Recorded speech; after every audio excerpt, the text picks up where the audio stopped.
term contract for supply of 12 million barrels of Brazilian crude between BPCL and Petrobras. This is about $780 million US.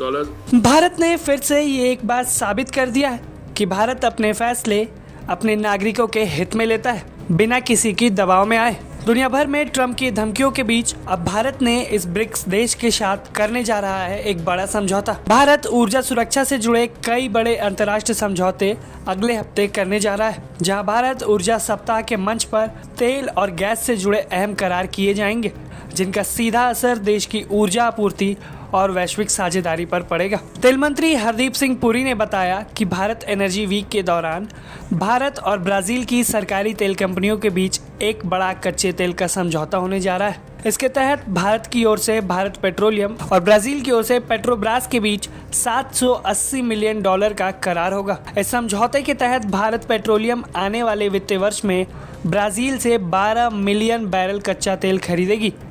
आपको बता दें, ये मात्रा पिछले साल फरवरी में हुए समझौते से दोगुनी है। उस वक्त 6 मिलियन बैरल की सप्लाई तय हुई थी, जिसे अब बढ़ाकर 12 मिलियन बैरल करने का इरादा है। तेल मंत्री ने यह भी कहा कि वैश्विक उथल पुथल के बावजूद अंतर्राष्ट्रीय तेल बाजार स्थिर बना हुआ है।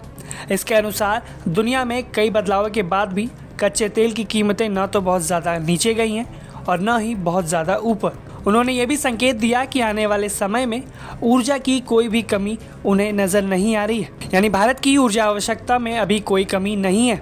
हरदीप पुरी ने बताया कि पश्चिमी गोलार्ध से नई ऊर्जा आपूर्ति बाजार में आने से स्थिरता बनी हुई है। उन्होंने कहा कि गुयाना, सूरीनाम और ब्राजील जैसे देशों ने अगर लगातार ऊर्जा की सप्लाई वैश्विक बाजार में आती रहेगी तो कीमतें संतुलित बनी रहेंगी। उनके मुताबिक तेल उपभोक्ता और तेल उत्पादक देशों को आमने सामने खड़ा करना पुरानी सोच है, क्योंकि दोनों की रुचि एक है, मजबूत और भरोसेमंद ऊर्जा व्यवस्था। आप खुद सुनिए इन सारी डील्स को लेकर तेल मंत्री हरदीप सिंह पुरी ने क्या कुछ बताया है। Term contract for supply of 12 million barrels of Brazilian crude between BPCL and Petrobras. This is about $780 million US. MOU between BPRL and Shell for potential participation in in-farm opportunities across the globe.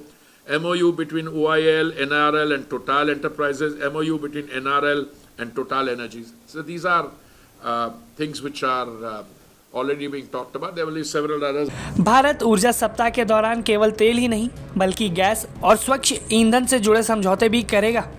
सरकारी company oil India और उसका नवरत्न इकाई Numaligarh refinery France की total energies के साथ LNG की आपूर्ति को लेकर एक प्रारंभिक समझौता भी करेगी।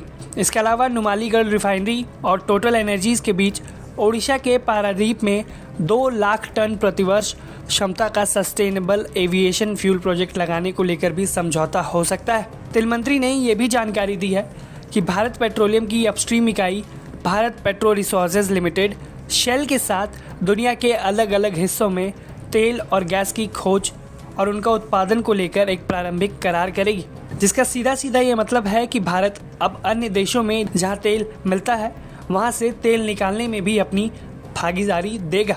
वहीं ONGC अपनी शिपिंग वेंचर के साथ जापान की मित्सुई OSK लाइंस और दक्षिण कोरिया की सैमसंग हैवी इंडस्ट्रीज के साथ 2 अलग अलग समझौते भी करेगा।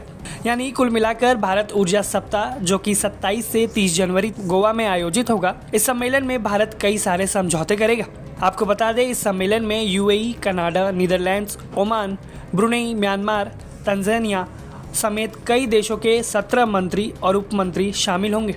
साथ ही में इस सम्मेलन में 75,000 से ज्यादा प्रतिनिधियों के आने की उम्मीद है। कुल मिलाकर भारत अपनी एनर्जी खपत को पूरा करने के लिए अपने फायदे के हिसाब से फैसले लेगा, फिर चाहे कोई भी देश इसका विरोध करे। आप इस खबर पर क्या सोचते हैं, हमें अपनी राय कमेंट बॉक्स में जरूर बताएं। ब्यूरो रिपोर्ट, भारत तक।